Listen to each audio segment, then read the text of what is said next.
All right, so this week we're going to go over delivery. And to begin, I have a question. What does pizza and public speaking have in common? That's right, delivery. So today we're going to go over delivery. Delivery is what we do once we have the Oreo, right? So remember, a speech is just like an Oreo because it follows a very simple pattern. It has an introduction, a middle, right? Or a thesis statement, the main points like the cream, and then a conclusion, right? It's just like an Oreo cookie. Think of the chocolate pieces of an Oreo cookie as the introductions and the conclusions, okay? Now, once you have that cookie and you have your speech already written out and it's credible and you did audience analysis, right? Your next step is to develop a delivery method. Now, delivery is based in nonverbal communication, which is based off a person's use of voice and body rather than their use of words. Okay. Now I know what you're thinking. Ariel, isn't voice verbal? Well, yes.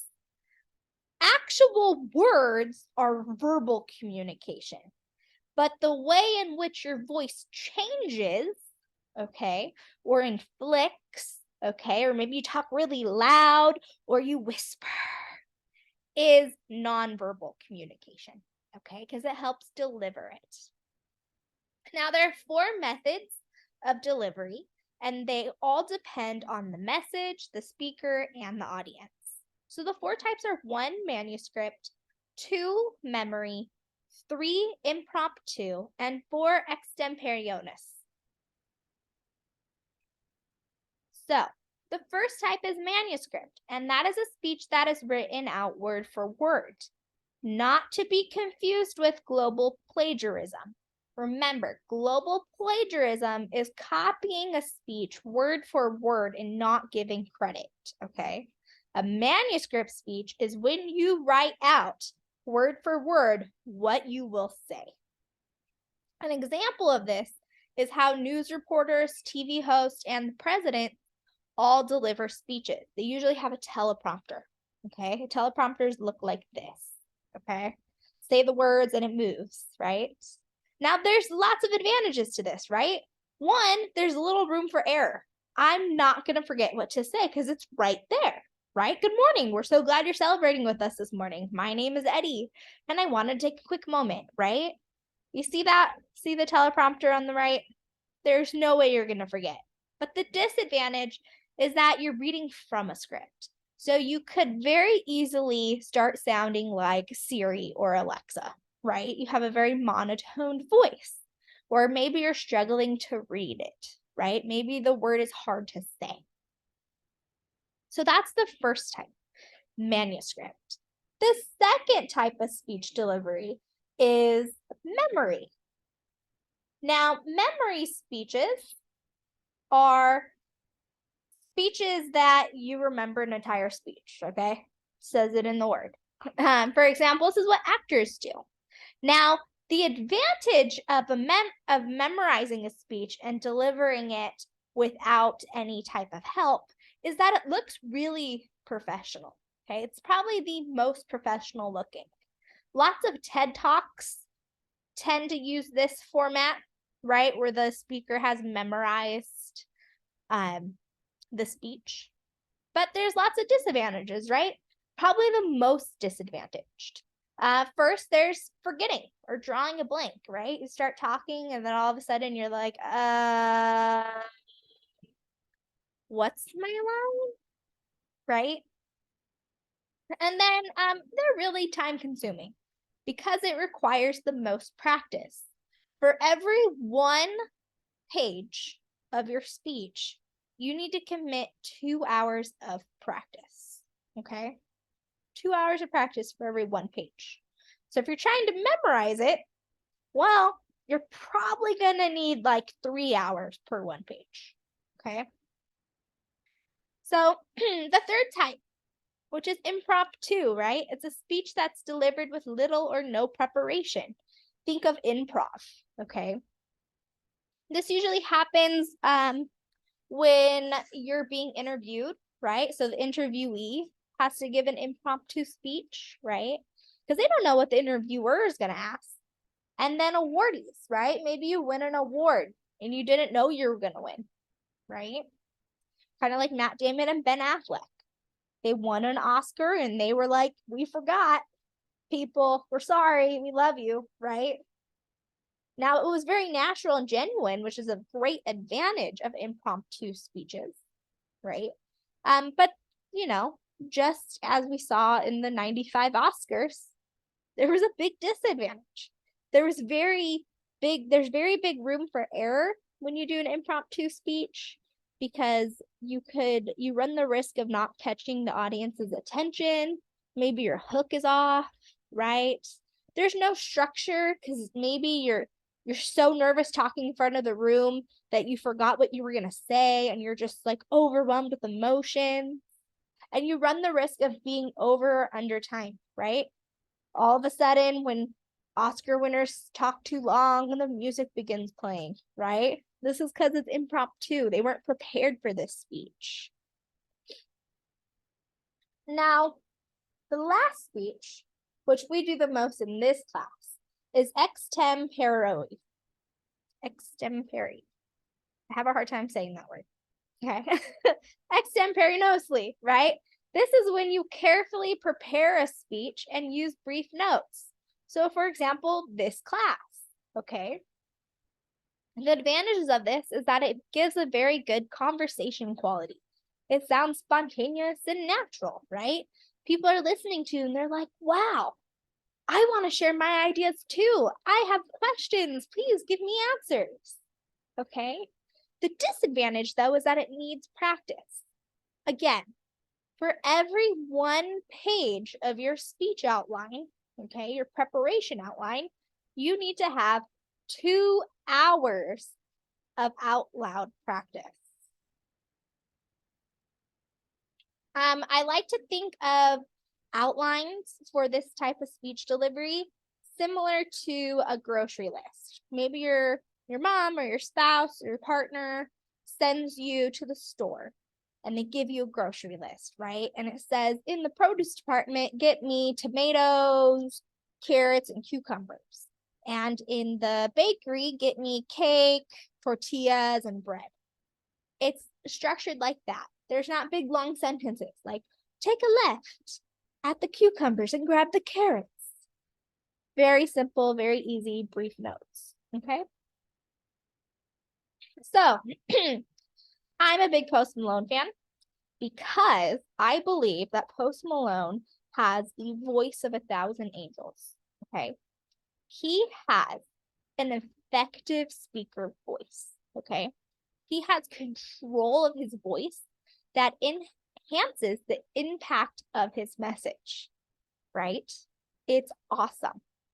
It has this beautiful symphony of volume, pitch, rate, pauses, pronunciation, articulation, vocal variety, and dialect of a speaker's voice, right? Post Malone's voice in his songs affect the outcome and impact of the song's message, okay? Now, having control of your voice, I want you to think of that as very similar to a customer service voice.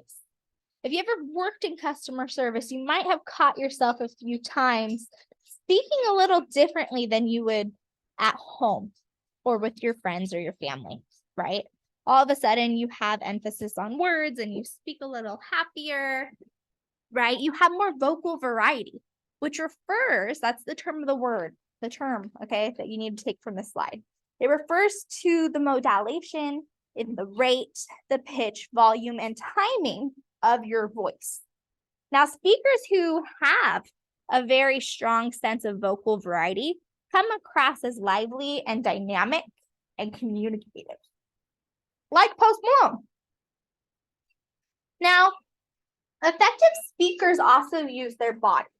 No, you do not need to look like Dwayne Johnson, but 3 more practices with my personal trainer, and I'm gonna look like him. Humble brag, okay? I'm just joking. Effective speakers, though, do use their body, okay? They learn to use their body to enhance the impact of their message. So what that looks like is that physical actions and physical appearance play a major role in the outcome of your speech, okay? Now, physical actions. If I was a doctor and I had to tell you that you only had 3 days left to live, and I was running while I gave you that message, would you believe the doctor? Would you even hear the doctor? Or would you be thinking, why are you running in circles while giving me this message? Okay. So, along with physical action, there's 4 other really important effective body outcomes, okay? Personal appearance. If a firefighter came into a room of little kids to talk to them about fire safety, would it be helpful to the message if the firefighter was dressed up like the clown from It? Probably not, right? A clown, a scary clown in a room full of kids would make them really scared and they wouldn't want to listen to the message. If a firefighter was coming in to talk to kids about fighting fires or fire safety, he should probably wear his uniform. Okay. Movement. Again, every movement you make when you give a speech should be intentional because your audience is paying attention to you. So they're paying attention if you're pacing back and forth. Okay. You never want to become or protrude that you're not confident in yourself and what you're saying. So make sure that every movement you make is intentional. If you feel the need to pace, make sure that you're using vocal variety to where that movement is making an impact in the statement. Okay. The next one is gestures. Knowing your audience is important, right? Because we never know if a gesture like the peace sign or thumbs up is inappropriate for that audience. Okay. So effective speakers make sure that their gestures are appropriate to the audience. They also maintain eye contact. Now, they do not sit there and stare at one person or stand there and stare at one person. No, right? Effective speakers look out. Make eye contact to the person there and the group over there and the group in the middle. Okay? So, from this slide, there are 4 things that are really important when we talk about your body and the outcome of the message. Okay? So, there are 5 steps to improve your delivery, and they're very simple. First, you must go over your preparation outline or your PO aloud prior to the big day. You have to say it out loud. Okay? Your delivery is the actual actions of your speech. It's not so much the words. It's all about how you give it. Then the second thing you'll need to do is prepare a speaking outline or an SO, okay? A speaking outline allows you to have those brief notes that we talked about, and you're not standing there and like squinting at a paper trying to read big, long sentences. The third thing, right, is practice out loud with the speaking outline several times. Just like you do with your PO, you're going to do it again with your SO. You're going to say it out loud. The fourth thing you're going to do is you're going to find an audience to listen to you, a practice audience. And you're going to polish and refine the delivery. Think of like stand-up comics, right? They only know when a joke is funny or is delivered very humored if they practice it, right? Maybe they're like, ooh, I should pause here, then get to the punchline.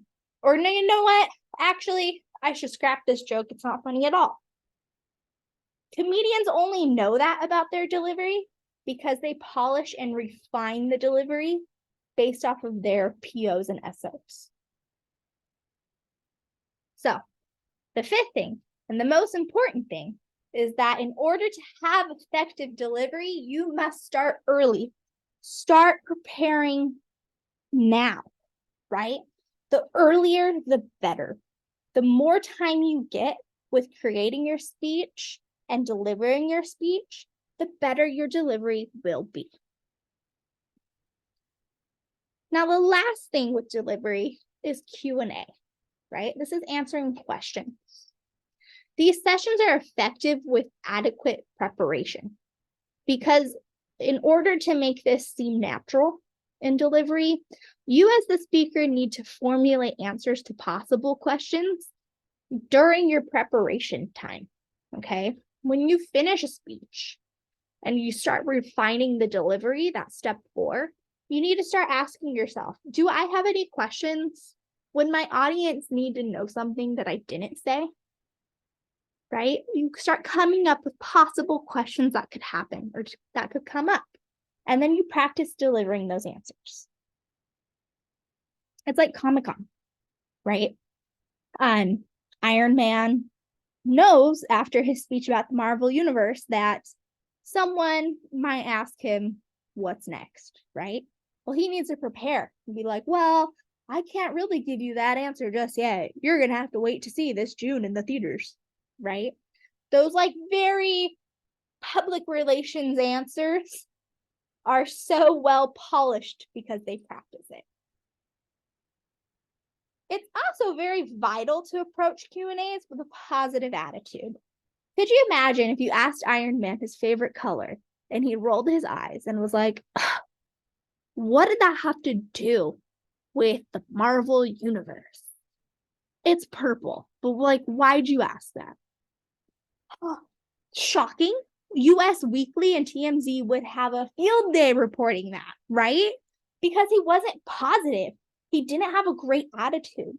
And not only that, but he scared anyone else that may have had a question.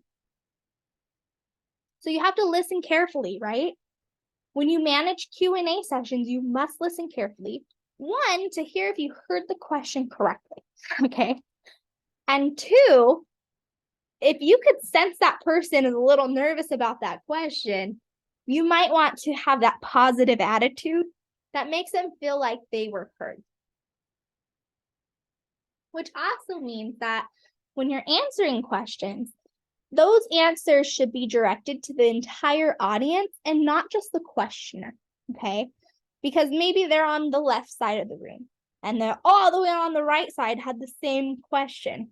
You don't want to just address it to one person because A, the eye contact could be off, but 2, someone on the other side might have the same question. So they need to be able to hear it too. Now, you will always answer Q&A honestly and straightforward. This has everything to do with your credibility as a speaker. Never say no comments, okay? If you don't know the answer to a question, just say, I don't know. That was beyond my scope of my study. Otherwise, if you say no comment or you ignore a question, you destroy your credibility. And then people start to question if you are ethnocentric or not, okay? It's also really important to practice the delivery of questions and answers because as a speaker, you're responsible for keeping your speech on track, okay? So maybe you start practicing and you're like, 3 minutes for my speech and 3 minutes for questions, okay? And then you're aware of like, okay, I could squeeze in like 5 questions before I hit my timer, okay? Now, unless there's a moderator, you don't have to do that. Or you have to do that unless there is a moderator, okay? Moderators are someone that's like, okay, no more questions, thank you. We see it when the president gives a talk, right? Someone's always like, okay, no more questions. The president's got to go to the, meeting with Shanghai. Bye. Same thing. So remember, Q&A delivery is really effective for your credibility, and you need to practice it. Just as you practice every other part of your delivery.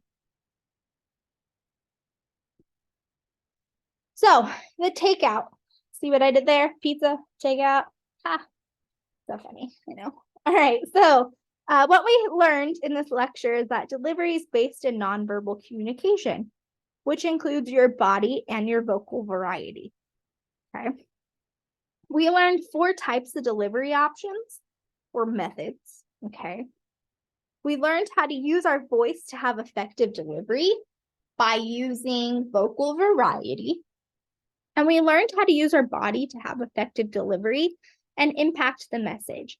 We went over eye contact, gestures, personal appearance, and physical actions, okay?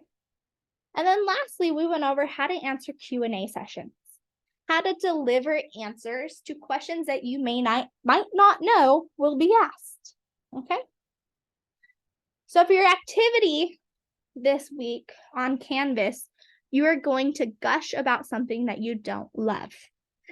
This example and instructions are posted on Canvas already. But what you will want to do is gush about a topic that you don't really love or something you're indifferent about. So say like a kitchen utensil or a blockbuster movie or a food. Maybe you don't like peas or broccoli, okay? Your biggest pet peeve. And what you're gonna do is you're gonna record a video on Canvas Studio where you use your voice to emphasize and your body language to make it seem like you love this thing, that it's the most exciting thing in the universe, okay? And this is because enthusiasm is contagious, and we want your audience to be excited about your topic always, right? So you always need to show enthusiasm and have that positive attitude. So that's your activity for the week. And that is what we went over. So let me know if you have questions. You can email me at any time.